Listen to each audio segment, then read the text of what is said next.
నమస్తే. నేను డాక్టర్ కవిత, గైనకాలజిస్ట్, కీర్తన హాస్పిటల్, విశాఖపట్నం. మన వ్యూయర్ ఒకళ్ళు కామెంట్ పెట్టారు. సో, ఏంటి అంటే తను రాగి జావ తీసుకుంటే తనకి కంఫర్టబుల్‌గా ఉంటుంది. కానీ రిలేటివ్స్ రాగి జావ తాగితే పిల్లలు నల్లగా పుడతారని అవాయిడ్ చేయమని చెప్తున్నారు అని.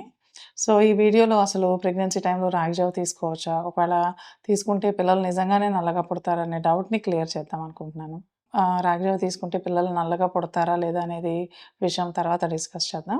సో, రాగి జావ తీసుకుంటే ప్రెగ్నెన్సీ టైంలో చాలా బెనిఫిట్స్ ఉంటాయి. ఎందుకంటే రాగి మాల్ట్‌లో న్యూట్రిషనల్ వాల్యూస్ ఎక్కువగా ఉంటాయన్నమాట. ఫర్ ఎగ్జాంపుల్ మనం గనక ఒక 2, 3 టేబుల్ స్పూన్స్ రాగి పౌడర్‌ని వాటర్‌తో గనక జావలాగా ప్రిపేర్ చేసుకుంటే దాని నుంచి మనకి యావరేజ్‌గా ఒక 30 గ్రామ్స్ వరకు కార్బోహైడ్రేట్స్ ఉంటాయి. అలాగే ఒక 3 గ్రామ్స్ వరకు ప్రోటీన్స్ ఉంటాయి. 3 గ్రామ్స్ వరకు కూడా ఫైబర్ అనేది అవైలబుల్‌గా ఉంటుంది. అండ్ మోరోవర్ వీటన్నిటితో పాటుగా ఐరన్ అండ్ కాల్షియం అనేది కూడా ఎక్కువగా ఉంటాయి. ఐరన్ కంటెంట్ ఉండడం వల్ల ప్రెగ్నెన్సీ టైంలో గనక మీరు రాగి జావ తీసుకున్నట్లయితే రక్తహీనత అనేది ఇంప్రూవ్ అవుతుంది. అండ్ అలాగే కాల్షియం ఉండడం వల్ల ఏంటంటే మదర్ యొక్క బోన్స్ స్ట్రెంగ్థెన్ అవ్వడంతో పాటు బేబీ బోన్స్ కూడా స్ట్రాంగ్‌గా ఫార్మ్ అవ్వడానికి ఛాన్సెస్ ఉంటాయి. అండ్ ప్రోటీన్ ఉండడం వలన ఏంటంటే బేబీ గ్రోత్ అనేది కూడా హెల్తీగా అవ్వడానికి అవకాశం ఉంటుంది. అండ్ వీటిలో ఉండే కార్బోహైడ్రేట్స్ వల్ల ఏంటంటే ఇన్‌స్టెంట్‌గా ఎనర్జీ వస్తుంది. ఫర్ ఎగ్జాంపుల్ మీరు గనక మార్నింగ్ వాకింగ్ చేసిన తర్వాత గానీ, లేదా ప్రెగ్నెన్సీ తాలూకా యాంటీనేటల్ ఎక్సర్సైజ్ చేసిన తర్వాత గానీ మీరు రాగి జావ తీసుకున్నట్లయితే ఇన్‌స్టెంట్‌గా మీకున్న ఎనర్జీ లెవెల్స్ ఇంప్రూవ్ అయ్యి బడలిక అనేది త్వరగా తగ్గే అవకాశం ఉంటుంది. రాగి జావలో ఉండే ప్రోటీన్స్‌లో ట్రిప్టోఫాన్ అనే ఒక అమైనో యాసిడ్ ఉంటుంది. సో, అందువల్ల మీరు రాగి జావ తీసుకున్నట్లయితే గనక మీ అపెటైట్ అనేది కంట్రోల్‌లో ఉంటుంది. అంటే మీకు ఎర్లీగా క్రేవింగ్స్ అనేవి రావటం అనేది తగ్గుతూ ఉంటుందనమాట. సో, మీకు రాగి జావ తాగితే పొట్ట నిండిన ఫీలింగ్ కూడా ఎక్కువ సేపు అనేది మెయింటైన్ అవుతూ ఉంటుంది.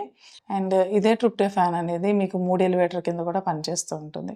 అండ్ రాగి మాల్ట్‌లో ఫైబర్ కంటెంట్ ఉండడం వలన ప్రెగ్నెన్సీ టైంలో వచ్చే కాన్‌స్టిపేషన్ అనేది రిలీవ్ అవ్వడానికి కూడా హెల్ప్ చేస్తూ ఉంటుంది. సో, ఇన్ని అడ్వాంటేజెస్ ఉంటాయి కాబట్టి మీరు రాగి మాల్ట్‌ని సేఫ్‌గా ప్రెగ్నెన్సీలో తీసుకోవచ్చు. అండ్ మోరోవర్ రాగి మాల్ట్‌ని మీరు ఎర్లీ ప్రెగ్నెన్సీ నుండి టిల్ డెలివరీ వరకు కూడా ఏ నెలలో తీసుకున్నా కూడా ప్రాబ్లమ్ ఉండదు. అంతేగాని రాగి జావ తీసుకుంటే పిల్లలు నల్లగా పుడతారనే దాంట్లో ఎలాంటి వాస్తవం లేదు. సో, ఇంతకుముందు కూడా చెప్పాను. ఏదైనా ఫుడ్స్ తీసుకుంటే పిల్లల కలర్ అనేది ఎఫెక్టివ్ అనేది వాస్తవం కాదు. సో, మీరు రాగి మాల్ట్ తీసుకున్నా, నేరేడు పళ్ళు తిన్నా, గ్రేప్స్ తిన్నా, సో, ఇలాంటి ఫుడ్స్ ఏవి తీసుకున్నా కూడా బేబీ కలర్ అనేది చేంజ్ అవ్వదు.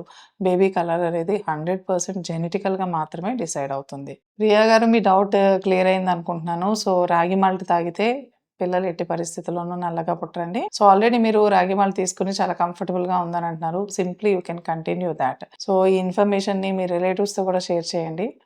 And I hope this information is useful to you. Thank you.